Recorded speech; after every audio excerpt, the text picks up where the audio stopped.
You're welcome back to the morning show here on Arise News. Well, we're told that our distinguished guest is ready and waiting. Professor Abiodun Adeniyi is a friend of this house, an Arise analyst, and currently Deputy Dean, School of Postgraduate Studies at Base University in Abuja. He has joined us now to do some catching up with events within the West African sub-region. Good morning, Prof. Good to have you join us this beautiful Sunday morning. Good morning. Good morning. Thank you, Steve. Good morning. Good morning, Jinx. Good morning, Adeswa, and good morning, Shei. Good morning. Good morning. Thank you, Prof. All right, let's dive straight into it. Sunday, December the 10th, will be the next summit of the ECOWAS Authority of Heads of State and Government. And our own president, Asiwaju Bola Ahmed Tinubu, will be hosting it, of course, after the whole hoopla, the positives and the negatives of the climate change conference in Dubai. It will now be the turn of talking West Africa. And you know the background to all this. The story of Niger, the issue of Niger, will be top of agenda. I'd like you to give us a peep into the what is the likelihood of what will be discussed and how Niger, it's been 5 months or thereabout that a coup has happened there. President Bazoum and his family are still in custody. Does it mean that after all the noise of few weeks, few months ago, ECOWAS was not able to do anything, Nigeria was not able to do anything, AU, France, and maybe to some extent, the United States have given up on Niger?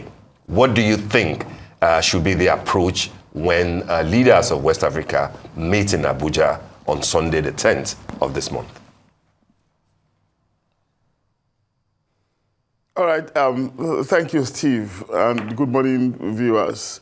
I think when it comes to matters like these, of course, where matters like these, transnational matters, that is, that borders on the sovereignty of independent nations, I imagine that, external interventions are always circumspect, which is why the other day, yes, ECOWAS was quite concerned about the coup in Niger, and of course, because of that concern, and in furtherance of President Tinubu's resolve to promote democracy in Africa, they made the ill-advised statement around invading Niger to enforce democracy, in the wake of the coup.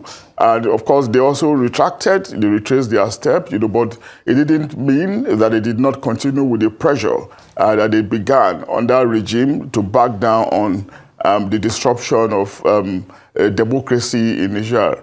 And of course, that has continued with sanctions, and we do know that irrespective of pretensions by Niger, by Mali, their ally, and Burkina Faso as well, they are feeling it somehow. What I think ECOWAS need to do in the circumstances is to continue with the heat, continue with the sanctions. They shouldn't back down on any ground because we can see how Niger and their allies, Burkina Faso, Mali, and sort of how they are being hemmed in every day, working, behaving anxiously in a manner that shows that they lack confidence. Every other day they are expelling one foreign envoy or the other, one foreign aid worker or the other. So it's a reflection of the anxieties, the complication, the nervy nature of the average military regime, because they are not sure of their stance on ground against the background of the groundswell of public international opinion, as the case could be, on the essences and values of democracy, which most African states, have over the years tried to imbibe irrespective of imperfections around it. Yes, I imagine that Niger too and their allies will not give up. They are members of ECOWAS.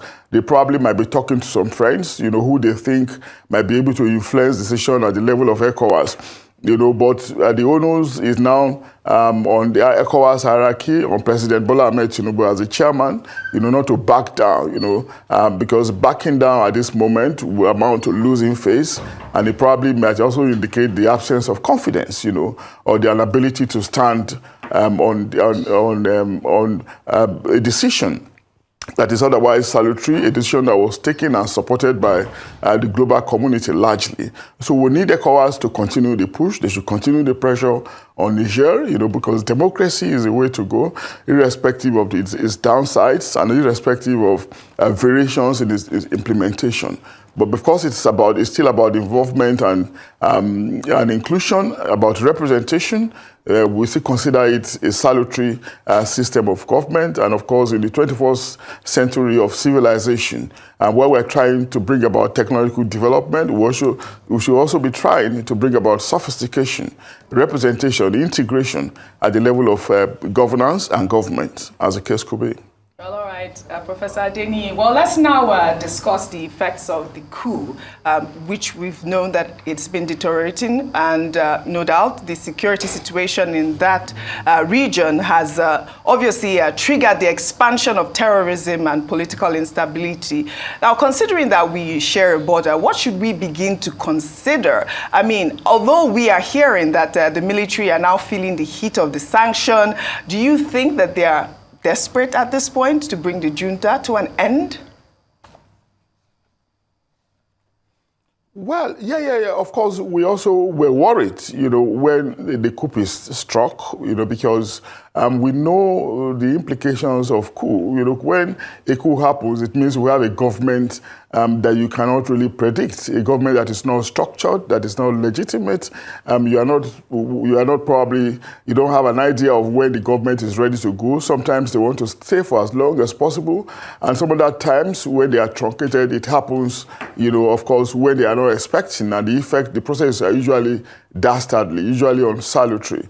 Death and destruction often result from it, which is why it's not a government that is ideal. And against that background is why you're also seeing other, warlords probably emerging from the north of Africa, as a consequence of the crisis that has bedeviled the place over the years. And it's not surprising, continually for us to be seeing, increased restiveness, coming from the north of these countries. And what about the civilian population as well? Their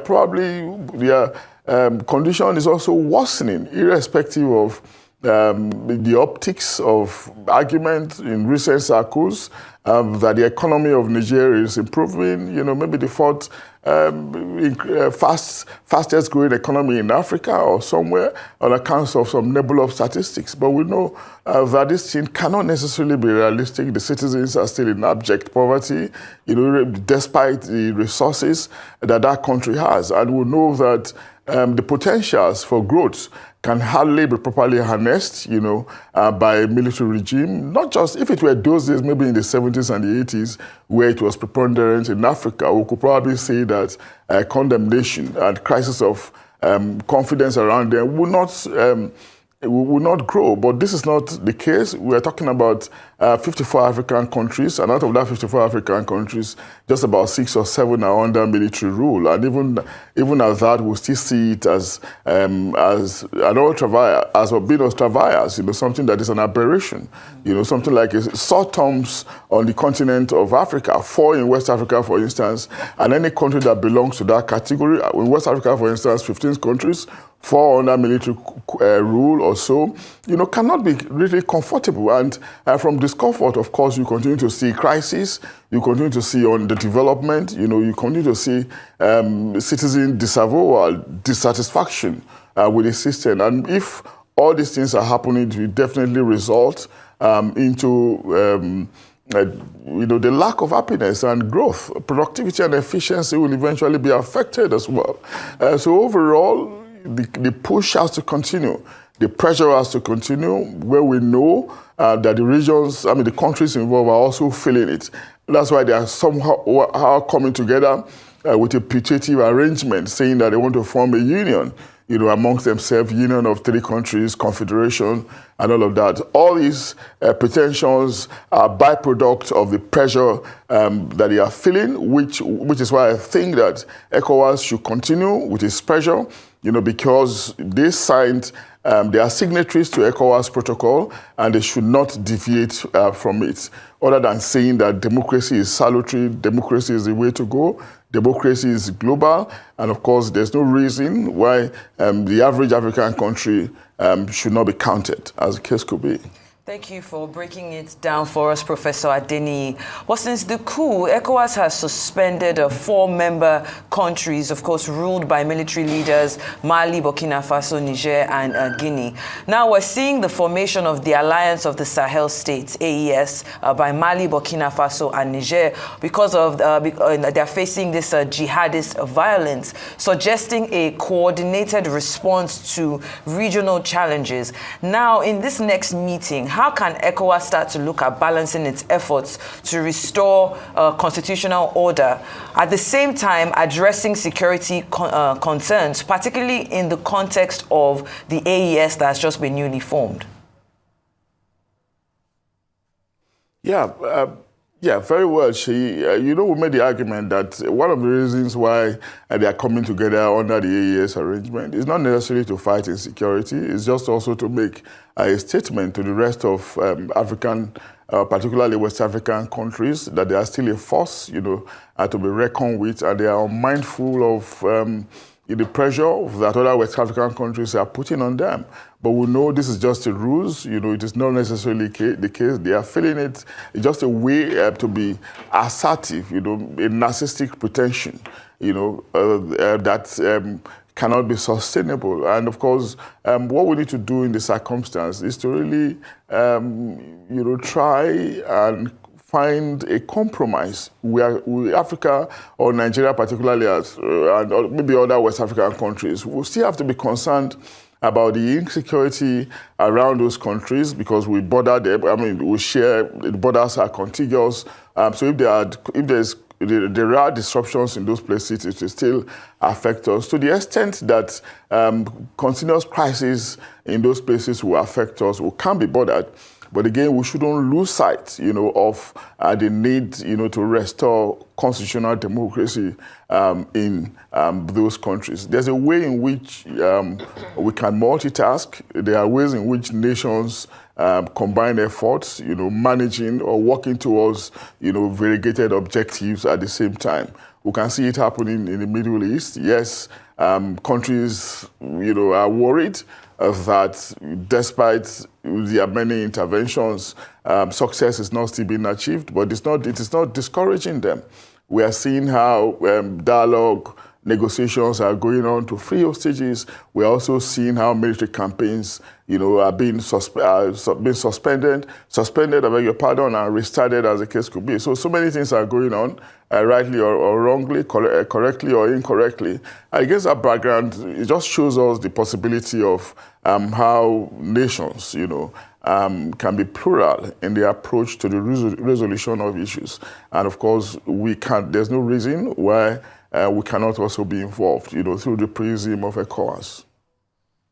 Thank you, sir. Speaking about this plurality of approaches that nations can take, right now we have the economic sanctions, which just last week the Nigerian government was arguing against and arguing about how the ban should be lifted because they feel like it's too severe. Do you believe that military intervention would still be on the table when ECOWAS meets next week? Do you think that this is one of the approaches that they might consider again? Because obviously there was the threat earlier on in the year, but we did not see that military intervention. Do you believe that that's something that might be back on the table when ECOWAS meets? I don't think so, really, because when it came, it wasn't really, when it was first made, it was not popular. And military intervention is usually the last option in or transnational engagements, because we know what it can cause. You definitely could know the beginning, but you may not know the end. And who tells you they are going to win in the first place? You cannot be predictive. Sometimes you may think you have the might, and of course you want to undermine the opponent that probably has a mind. And there's a sense in which we sometimes say that the mind can be stronger than matter, So we have to continue with the path of dialogue and diplomacy, which is a very civilized way to go. And of course, one weapon that can be used to pursue that is sanction. We could see, even at the more global level, how the United States and its allies are trying to pepper Russia, in the course of the war on Ukraine, through multiple sanctions. So sanctions will continue to work, and I do not see us or West Africa or the ECOWAS going back to military threats. It is definitely not the way to go. Realizing again that we have common histories around culture, religion, ethnicity, and there are even cases of intertribal marriages. Sometimes when crises are triggered, it might affect some of these interrelationships. And no sensible government will really want to go that route in a situation where there are other options. But the thing that we need to do is just to keep our eye on the ball, that we need democracy back in those countries. Those military guys, have to be exited from that place. That's this position that I think that ECOWAS should maintain, irrespective of the pressure tactics, of the intransigent regimes. All right, Prof, I like the part where you said irrespective of the pressure tactics, the coup plotters have to go. But then if you consider what Nigeria's foreign minister said recently, and that's Yusuf Tuga, about the whole Niger question, granted an interview recently. Part of what he said or indicated in essence is that Nigeria is no longer demanding that Bazoum should return to power, but that he should be released along with his family to seek, a better life elsewhere, and that it doesn't have to be in Nigeria. It could go anywhere. A few other members of the National Assembly have also spoken along that line, that they're not giving the regime in Niger a time frame, but that it will be an ideal thing to exit not later than 2 years. Is this a kind of trying to double down, or it looks like there's really little that ECOWAS or Nigeria can do in matters like this, given the fact that there is also an indication that Burkina Faso is trying to lead a mini coalition of West African countries where military rulers are in power. We mentioned Guinea, we mentioned Burkina Faso, we mentioned Niger, we mentioned Mali. To an extent, Chad will be part of it, but you know that the kind of politics that Chad is playing is slightly different from the other four. Where will this lead us if it appears that ECOWAS or Nigeria does not have a definite demand to make at this point of the regime in Niger Republic? Yeah, Steve, your question is multi-leveled, but we just try to look at it from one point to the other. West Africa itself is a highly differentiated state, differentiations around language, around history, around political orientation, even before now, we've been used to the variegations, and of course efforts have been on to manage it. Now we are having some of them, being governed by the military, and we're not going to be surprised, just like we are now, that those under military are trying to form an alliance, and the alliance they are trying to form is just to just as a deterrence, to confront other countries that are democratic. So this is not surprising, but the only certain is that it's just continuing, the multi-leveled divisions, that West Africa has witnessed, over time, against the background of efforts of ECOWAS to foster unity, sometimes even dovetailing into economic integration. But, we just take that as it is, but again, we cannot undermine the place of sanctions. And of course, in international politics, sometimes when you put one demand and you see that that demand is not working or it may not probably work, you just have to come to terms with reality. The initial demand was that Bazoum should be returned, but it is now months after, and those guys are still recalcitrant. And of course, they've somewhat consolidated. They're not just confronting ECOWAS, they're also confronting other international interests. You know, global, reputable, influential countries are being confronted. You know, multilateral organizations are being confronted. But this does not make it right. You know, we can also see how they are being confused, sometimes looking for new friendship, you know, to go looking towards the east. It just tells us that they are very anxious. You know, they are nervous, you know, they are unsettled, you know, somewhat, looking for a ground on which to stand. And that's the problem with military regimes, really, because it is not structured, it is largely illegitimate, you know, and no matter how benevolent they think they can be, it cannot be the ideal kind of government that we need, you know, in the 21st century, as the case could be. So overall, we may not necessarily blame ECOWAS or Nigeria. It's just about being strategic. You know, you made an initial demand, and when you see that's not working, you will now want to be in tune with reality, you know, even without losing focus. But the point we need to continue to reiterate, you know, is for ECOWAS, you know, not to give in to possible attempts by these regimes to blackmail them, you know, on account of arguments that the peoples of those of our countries are united in history. Yes, we know, you know, but likely it shouldn't be a question of where we are from, but rather where we are at. You know, like British writer Paul Gilroy we always want to say, you know, sometimes histories can be problematic, especially when you want to prioritize it over the present. You know, the present situation, the present reality, the present condition is asking us, you know, to democratize. You know, we know democracy is not necessarily perfect, but it looks the most salutary government to embrace. And of course, no West African nation, and by the way, no African nation should be left off the train of democracy.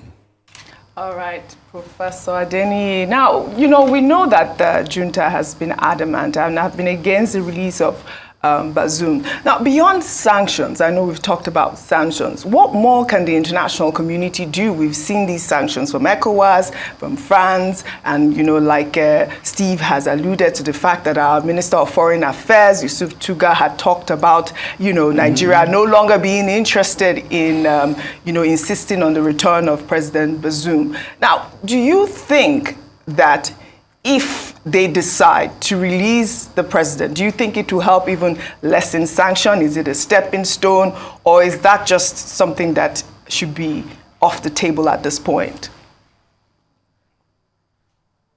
Yeah, thank you, Jinx. Ordinarily, there's no reason to continue to keep Bazoum because you have had your way and you are denying somebody of his freedom, you know, including the freedom of his wife and his son. You know, it's not just unfair, but it's unreasonable. But in this kind of political situation, you know, logic, wisdom, common sense, you know, often take flight. So I'm not surprised that we're seeing it happening. And of course, it's also a reminder of what used to happen in our own country ages ago, where people will stage coups and detain, you know, the president that they are overtaking. And we also know how shameful this can be. But in the case of Niger, I think the concern of the junta will probably be that Bazoum still has some sympathy in the international community, and there might be reasons why he could be supported as a government in exile, you know, maybe by West African countries or maybe the global community. So the best thing they think they can do in this circumstance is to keep him. But for how long will they keep him. Or they might also be thinking of keeping him as a bait, or something that they will use to prevent, aggressive international community from probably resorting to the hard tactics, in putting pressure on them. Hard tactics might be a military invasion. So if they want to invade them using the military, they might think of just eliminating him. So it might just be a bargaining chip, and maybe at the appropriate time in the near future, they might want to release him. But the only thing we can do in the circumstance is to continue to ask that he should be released, maybe through the soft measure of pursuing our cause. And that soft measure can only be through sanctions. And yes, every nation will feel the effect of sanction, no matter how strong they are, and that's why even for a poor nation like Niger, they will feel it more. And that's why we have had, like we've been hearing in the media, that they are trying to lobby West African governments, to backtrack on the sanctions that they have imposed on their country. We expect this to happen, but maybe for the umpteenth time, we should also be mindful of our own resolve. That resolve should be around, enthroning democracy, and realizing that if we continue to encourage it, if we do not discourage it, the West African region or Africa as a whole may likely witness more reversals, in democratization. And the way to prevent this, is to put pressure on nations that have already reversed, into military role. We do not need it anymore. It should be a thing of past decades, not in the 21st century. Well, Professor Adeniyi, ECOWAS has faced criticism in the past for its handling of political crisis in the region. Nigeria in itself, being a major player in ECOWAS, holds significant influence. Now, coming up onto this December 10 meeting, how should Nigeria navigate its role in the upcoming summit to contribute positively to the resolution of the crisis and the restoration of democratic governance in these countries? And in your academic expertise, what lessons can be learned from previous experiences and what improvements could be made to enhance the effectiveness of ECOWAS in responding to coups and political instability? Thank you, Sheyi. I think Nigeria's role is well cut out. We are, of course, the most influential, most populous country in the sub-region. Of course, we go even beyond. And of course, we are arguably the richest and of course the biggest contributor to ECOWAS.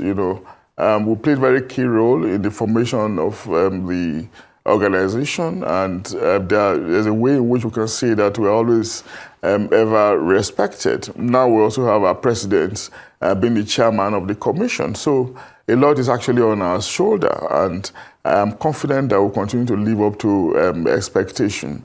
But to be able to live up to expectation also mean that we have to tidy up our own internal politics. It's our own process of democracy, characterized with integrity and credibility. We also know that every democratic experiment comes with controversy, but some controversies can be understandable. Is our own understandable? Is it reasonable? What's the situation with our economy, our own security arrangement? How are our citizens happy?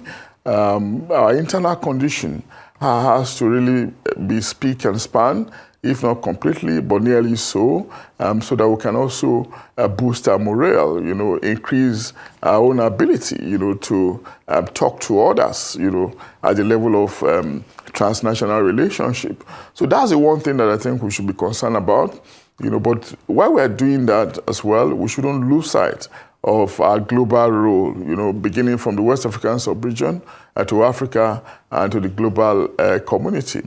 But we have to continue to provide leadership, Sheyi, with respect to ensuring the continuation of democracy, not just in West Africa, but of course across the African region, because we see this happening in the world. There are different ways in which the United States is seen as the policeman of the world, and they are the policeman. It is easy for them to be the policeman of the world, the leading country in the world, because of the strength of their economy, the strength of their military, the state of their citizens, largely happy, even though there are lots of imperfections, but in terms of prosperity, it's obviously one of the most prosperous, if not the most prosperous nation on planet Earth. So that gives them the leverage to be able to intervene, to maintain presence, military presence and otherwise in all parts of the world. But in our own case, we're not at that pedestal yet, and that's why that's why we're saying that we can increase the influence and the weight of our voice if we're able to keep our home well. And we can only keep our home well, by ensuring on ensuring that we have leaders, that are conscientious, that will privilege or prioritize the interest of the people as against the interest of the self, the family, friends, and associates. A government, that will take us away from this neo-patrimonial culture, where favoritism, ethnicism, connectionism, are prioritized over merits, and the ability to deliver for the good of the common people, as the case could be. Thank you, sir.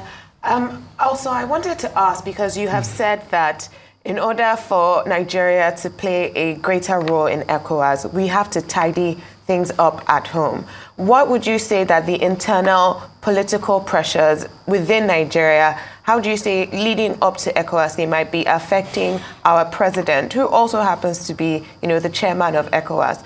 What internal pressures in Nigeria might affect the outcome of the meeting that's going to happen shortly? Okay, thank you. I think it's very clear, and of course we've somewhat made allusions to it earlier on.